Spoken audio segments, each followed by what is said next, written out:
Well, what's up again there, guys? Brian here, the Three Topics Gamer, here to share with you another one of my worst to best ranking videos. And as I'm sure you can tell from the title, this time I'll be doing my personal ranking of all of the Sega consoles that were released from the early 80s to the early 2000s. Now, I've already tackled all of the other primary console creators in the forms of the PlayStations, the Xbox, and all of the Nintendo consoles. So really, Sega was really the last one that I could do. And we're not even going to attempt to attach or try to rank the Atari systems because that was certainly well before my time. So I thought Sega was obviously next and last on the list. Now, before I get into my personal ranking, I just want to state a few things. That in terms of all of the Sega consoles that I will be talking about, the only ones I won't be mentioning would be the first, I say, semi-prototype Sega console, which was called the SG-1000, which I do believe was released in 1983, sold less than 200 units. It was never released in the States, and was discontinued in just about 2 years.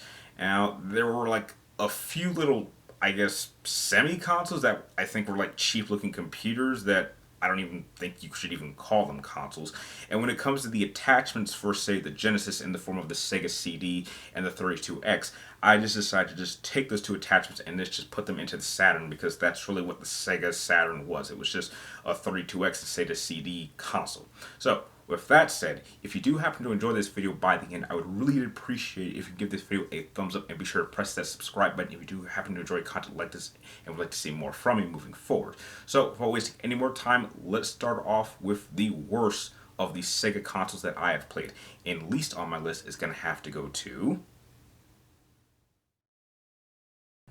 Ranked lowest on my list has to go to the Sega Game Gear, which was Sega's one and only attempt to compete in the gaming handheld department. Now, there's certainly a lot to be said about this handheld, so I'll start off with the positives. For starters, I think when compared to the classic Game Boy, holding this horizontally instead of vertically was certainly a better choice that even future handhelds like the Game Boy Advance, Sony PSP, and Vita would follow. The fact that the Game Gear used the same CPU from the Master System combined with a color display with a backlit gave the Game Gear console quality looking games during its lifespan, and they were so good that I would even go so far as to say that the Game Gear games looked way better than even the Game Boy Color games did. And despite how weird some of the accessories for the Game Gear were, I give Sega a lot of credit for at least attempting to try something different and be creative. Now, what ultimately ended up working against the Sega Game Gear was its bulky design and the fact that this handheld had a very short battery lifespan. It required 6 AA batteries that could only give you between 3 to 5 hours of gameplay.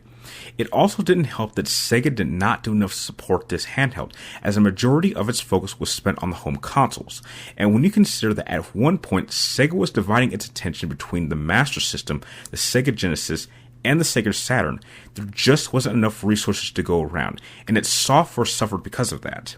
The games themselves may have looked good, but they did not play good, and outside of a few key Sega license exclusive titles, the library for the Sega Game Gear was not a strong one in terms of quality, and that really hurt it during its lifespan, which to me shows that Sega wasted all of that possible potential that the Game Gear could have had, and therefore it grants it the lowest spot on my list. Ranked 4th on my list will have to go to the Sega Master System, which really was the first true 8-bit console to be manufactured by Sega, and unlike the SG-1000, the Master System experienced a worldwide release and ended up having a pretty good lifespan.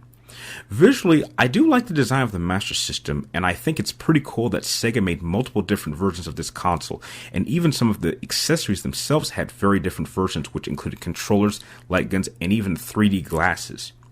Uniquely enough, the Master System used both cartridges and also what were called Sega cards, which at the time was pretty rare to see from a video game console be doing at that point.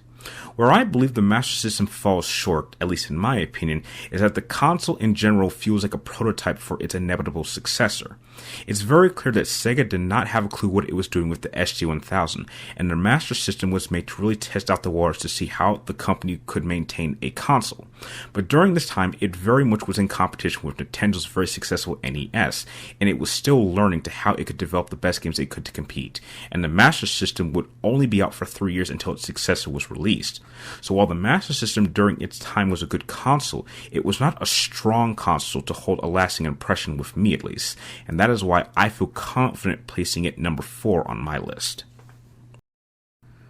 Ranked third on my list will have to go to the Sega Saturn, and while I don't wish to go into great detail on the behind-the-scenes controversy that was going on with Sega as a whole during the time this console was ultimately released, I would prefer to focus solely on the practical use of this console on its own. Now, the Sega Saturn is simply a combination of the two primary add-ons for the Sega Genesis placed into one body, in the forms of the 32X and the Sega CD. Being able to play both cartridges and CDs was not a new idea by 1994, and from a technical point of view, the Sega Saturn was certainly a much more powerful system than the Genesis when it comes to its hardware. But sadly, if you don't have the software to back up your console, it will ultimately end up failing in my eyes, and that is half the reason why it did ultimately fail in reality. The Sega CD part of the console was certainly ahead of its time, but the technology in Sega's hands was just too difficult to develop good games for, and for a majority of the games that did get released for it, they simply just weren't good at all. It's also unavoidable to state that at this point in time, there was a clear disconnect between Sega Japan and Sega North America, and while the Saturn would ultimately experience a great deal of support and success in Japan, that same support would not be given to the North American audience, and this was a mistake that Sega's competitors Nintendo and the recently appearing Sony took advantage of. While others may have had a much better long-standing experience with this particular console, the Saturn was the one console out of all of them on this list that I spent the least amount of time actually playing. And now, having had a long time to look back on the Saturn, it had a lot of wasted potential, but did manage to take some better lessons from the past to better prepare itself for the future of Sega's next console, which, in my eyes, makes the Sega Saturn the perfect console to place dead center on my rankings list. Ranked second on my list has to go to the Sega Dreamcast, which was Sega's last true attempt to stay in the gaming hardware market. And this Dreamcast certainly learned from a lot of the mistakes that Sega had made up to this point, and as a result, the Dreamcast on its own was a great console. Being the first console to be released in the 6th generation of gaming allowed it to get a head start on its competition. It had a brand new design for both the console and the controller, and it had amazing visuals that came along with a very strong library of games to support it. And the Dreamcast was even built with a modem that allowed it to use such online services like SegaNet and Dream Arena that actually allowed you to play online against other players. What ultimately would end up bringing an end to the Dreamcast was the current state of the gaming market at the time of the Dreamcast release, and the upcoming threat of the PlayStation 2, which ended up becoming not only just a vastly superior piece of hardware in every department, but its practical use of being able to do more than just play video games would mark the beginning of a new era. And because the Dreamcast did not have enough time to build a strong enough audience for it to survive, its inevitable discontinue brought a sad end to Sega's final true gaming console. But though the Dreamcast was not granted a long lifespan, for those of us that did get to experience it, we can all appreciate the legacy that the Dreamcast left behind, and it is still thought very highly by many fans, including myself, which helps solidify itself in taking the number 2 spot on my list. Taking the top spot on my list could go to none other than the Sega Genesis. They say that third time's the charm, and that's certainly true when it comes to the Genesis, as not only was the Sega Genesis the most successful console Sega ever created, but it came out during the era of the 16-bit console war, which placed it right in the middle of my prime childhood period, so this is certainly the one Sega console that I spent the most time playing, and I could even say have the most fond memories of. Competing against the Super Nintendo, the Genesis did a fantastic job of bringing a completely different tone to its games than the Nintendo. And while Nintendo always liked to play it safe, the Genesis was never afraid to take chances. And because of that, it granted the console the strongest library of games that the Sega series has ever had. And compared to Nintendo, a lot of the games on the Genesis seem to play much faster, and that is thanks to its enhanced processing power that the Genesis came with. The overall look of the console is still iconic to me to this day, and it's also really great to know that the Genesis had 2 distinctive models that both look awesome in their own right.